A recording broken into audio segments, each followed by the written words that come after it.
الرحمن الرحيم إنا نحن نزلنا الذكر وإنا له لحافظون وقال رسول الله صلى الله عليه وسلم خيركم من تعلم القرآن وعلمه أو كما قال عليه السلام.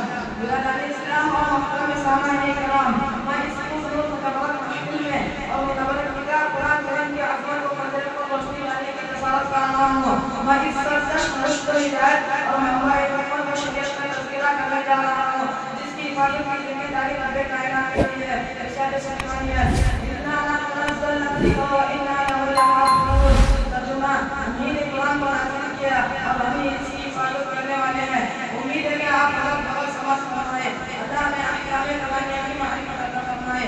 آمین. جب اہل مکہ نے قرآن کریم کو کلام اللہ بالانبیاء سے نہیں نوازا اور معجزہ ہونے کا انکار کیا، اس کتاب کے اندر جس کے بارے میں ارشاد ربانی ہے لا ریب فیہ، جس کے کوئی شک نہیں ہے، تو رب کائنات کے تمام اسماء کو دوبارہ سے تحدی اور چیلنج کیا کہ تم ایک تو نہیں بلکہ بہت سارے مل کر بھی اس قرآن کی ایک چھوٹی سی آیت بھی نہیں لا سکتے. اگر تم اپنے قول میں ثابت ہو تو لا کر دکھاؤ. قرآن کریم نے اس طرح نقشہ کھینچا وَإِن كُنتُمْ فِي رَيْبٍ مِّمَّا نَزَّلْنَا عَلَىٰ عَبْدِنَا فَأْتُوا بِسُورَةٍ مِّن مِّثْلِهِ. ترجمہ، اگر تم لوگ اس چیز میں شک کرتے ہو جو ہم نے اپنے بندے محمد صلی اللہ علیہ وسلم پر نازل کیا ہو تو تم اس کی جیسی ایک چھوٹی سی سورت پیش کر دو. صحابہ نے لاکھ کوشش کی لیکن آخر میں علم کا اظہار کیا. جب انواع القلب پر ربی کا بہت بڑا شاہد تھا، جب اس نے انا اعطیناک الکوثر کی صورت باب کعبہ پر دیکھا اٹھا. خدا کی قسم یہ کلام کسی بشر کا کلام نہیں ہے. شہدائے اسلام، آئے میں آپ حضرت کو عظمت قرآن سناتا ہوں. جب کسی آدمی کے بارے میں اندازہ لگانا چاہے یا عاشق ہے یا نیک بخت یا صادق ہے یا کاذب، تو اس کے متعلق پر نظر رکھیں. اگر وہ صحیح ہے تو وہ شخص ہی صحیح ہے، اگر اس کے متعلق بدل تو وہ بھی بدل ہے. ایسے ہی جب ہم قرآن کریم کی فضیلت پر نظر ڈالیں، اگر قرآن کریم کی وفات پر نظر ڈالیں، اگر قرآن کریم کی عظمت پر نظر ڈالیں، اگر قرآن کریم کی عظمت پر نظر ڈالیں، اگر قرآن کریم کی رحمت پر نظر ڈالیں، تو اس سے پہلے قرآن کریم کے متعلقین پر نظر ڈالتے ہیں اور دیکھتے ہیں سب سے پہلے تعلق نظر آتا ہے. رب کائنات جو مصدر قرآن ہے، جو خالق جہاں ہے، جو مالک و رحمان ہے، صاحب ایمان پر بڑا مہربان ہے. یہی ہمارا ایمان ہے جو اس کا منکر و شیطان ہے. کلام الملک ملک الکلام، بادشاہوں کا کلام کلاموں کا بادشاہ ہوتا ہے. لہذا پتہ چلا کہ سب سے اعلیٰ قرآن ہے، سب سے اوفع قرآن ہے. قرآن کریم کو دوسری کتابوں پر فضیلت حاصل ہے.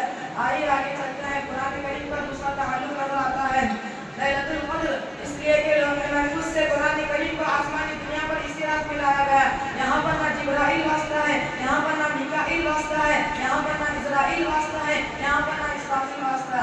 عزیزان ملت، اور آگے چلتے ہیں تو قرآن کریم کا تیسرا تعلق نظر آتا ہے حضرت جبرائیل علیہ السلام، جو سید الملائکہ ہے، جو تمام فرشتوں پر فضیلت حاصل ہے، جس کے بارے میں قرآن میں رسول کریم کا خطاب دیا. قوت والا عرش کے مالک کے بعد درجہ پانے والا کہا، جس کے بارے میں یہ قرآن میں کہا ذی قوت عند العرش مکین، ستا والا و فرحان و معتبر کہا. اس فرشتے کی فضیلت میں کسی کو کیا سکتا، جس کو قرآن نے عزت والا قرار دیا، جس کو قرآن نے قوت والا قرار دیا، جس کو قرآن نے خدا کے بعد درجہ پانے والا قرار دیا، جس کو قرآن نے بہتر امانت قرار دیا. اور قرآن کریم کا چوتھا تعلق قلب ماہر رسالت صلی اللہ علیہ وسلم و قلب آب زمزم سے، جس کو 4 مرتبہ اور دھویا گیا، زمزم سے جس کو بچپن میں دھویا گیا، زمزم سے جس کو 30 سال کی عمر میں دھویا گیا، زمزم سے جس کو غار حرا میں دھویا گیا، زمزم سے جس کو معراج کے وقت دھویا گیا. سبحان اللہ سبحان اللہ. قرآن کا ایک ایک تعلق کا عظمت و باعزت ہے، جس سے قرآن کریم کی عظمت، فوقیت، عزت، فضیلت ظہر الشمس ہوتی ہے. عزیزان ملت، قرآن کریم ایک دستور حیات ہے، قرآن کریم ایک جامع قانون ہے، قرآن کریم تمام علوم کا گلدستان ہے. قرآن کریم ایک ایسا مکمل نظام ہے جس میں زندگی کا ہر پہلو بیان کیا. لیکن افسوس کے ساتھ کہنا پڑتا ہے کہ آج کا مسلمان قرآن کی برکت سے ناواقف، قرآن کی عظمت سے ناواقف، قرآن کی رفعت سے ناواقف، قرآن کی اہمیت سے ناواقف. جب محسن انسانی صلی اللہ علیہ وسلم نے قرآن کریم کو لوگوں کے سامنے سنا تو باطل پرست کو توحید و ایمان کی تعلیم بخشی، نفرت و عداوت کو رکھنے والوں کو اخوت و شرافت کا سبق سکھلایا.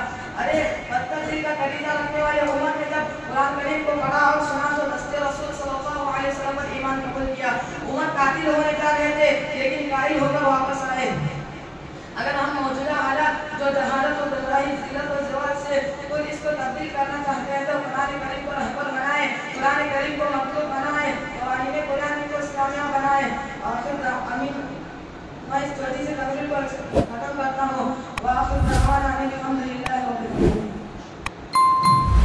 جزاکم اللہ خیرا الجزاء۔ اگر ویڈیو اچھی لگے تو شیئر ضرور کریں۔ السلام علیکم۔